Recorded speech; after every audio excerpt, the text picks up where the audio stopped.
नमस्कार दोस्त, इस चैनल पे आपका स्वागत है। आज की हमारी कहानी का शीर्षक है समय बहुत बलवान। तो आइए कहानी शुरू करते हैं। समय बहुत बलवान होता है। वह शिखंडी से भीष्म को मात दिला सकता है, कर्ण के रथ को फंसा सकता है, द्रौपदी का चीरहरण करा सकता है। इसलिए किसी से डरना है तो वह है समय। महाभारत में एक प्रसंग आता है जब धर्मराज युधिष्ठिर ने विराट के दरबार में पहुंचकर कहा, हे राजन, मैं व्याघ्रपाद गोत्र में उत्पन्न हुआ हूँ तथा मेरा नाम कंक है। मैं दूत विद्या में निपुण हूँ। आपके पास आपकी सेवा की कामना लेकर उपस्थित हुआ हूँ। दूत जुआ, वह खेल जिसमें धर्मराज अपना सर्वस्व हार गए। अब कंक बनकर वही खेल वह राजा विराट को सिखाने लगे।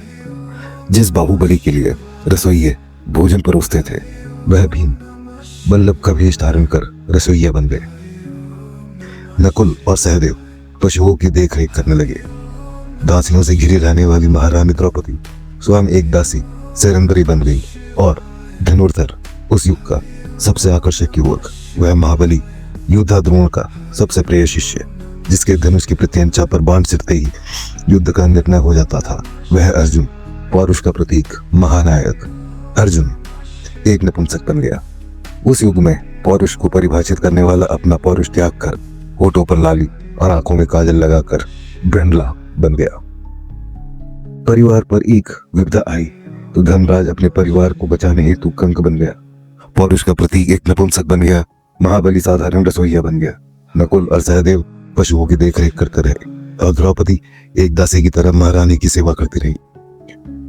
पांडवों के लिए वह अज्ञातवास का काल उनके लिए अपने परिवार के प्रति अपने समर्पण की परिकाष्ठा थी। वह जिस रूप में रहे, जो अपमान सहा, जिस कठिन दौर से गुजरे, उसके पीछे उनका कोई व्यक्तिगत स्वार्थ नहीं था, अपितु परिस्थितियों को देखते हुए परिस्थितियों के अनुरूप ढल जाने का काल था। आज भी अज्ञातवास जी रहे ना जाने कितने महायोद्धा है। कोई धन्ना सेठ की नौकरी करते उससे बेवजह गाली खा रहा है क्योंकि उसे अपनी बिटिया की स्कूल की फीस भरनी है।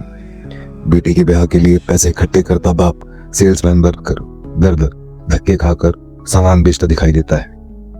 ऐसे असंख्य पुरुष निरंतर संघर्ष, हर दिन अपना सुख दुख छोड़कर अपने परिवार के अस्तित्व की लड़ाई लड़ रहे हैं। रोजमर्रा के जीवन में किसी संघर्षशील व्यक्ति से रूबरू हो तो उसका आदर कीजिए, उसका सम्मान करें। फैक्ट्री के बाहर खड़ा गार्ड, होटल में रोटी परोसता वेटर, सेठ की गालियां खाता मुनीम, वास्तव में कंक, पल्लव और ब्रह्मला ही है, क्योंकि कोई भी अपनी मर्जी से संघर्ष या पीड़ा नहीं चुनता।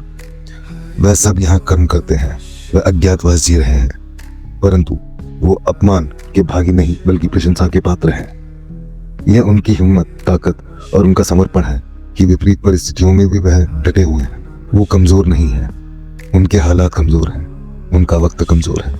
अज्ञातवास के बाद ब्रह्मला जब पुनः अर्जुन के रूप में आए तो कौरवों का नाश कर दिया। वक्त बदलते वक्त नहीं लगता, इसलिए जिसका वक्त खराब चल रहा है उसका उपहास और अनादर ना करें, उसका सम्मान करें, उसका साथ दें, क्योंकि एक दिन संघर्षशील, कर्मठ, ईमानदारी से प्रयास करने वालों का अज्ञातवास अवश्य समाप्त होगा। समय का चक्र घूमेगा और इतिहास ब्रह्मला को भूलकर अर्जुन को याद रखेगा। यही नियति है, यही समय का चक्र है, यही महाभारत की सीख भी है। दोस्तों, अगर आपको यह कहानी अच्छी लगी हो तो आपसे अपेक्षा करता हूं कि आप इस चैनल को सब्सक्राइब करेंगे, इस वीडियो को अपने परिवार और दोस्तों के साथ शेयर करेंगे। धन्यवाद।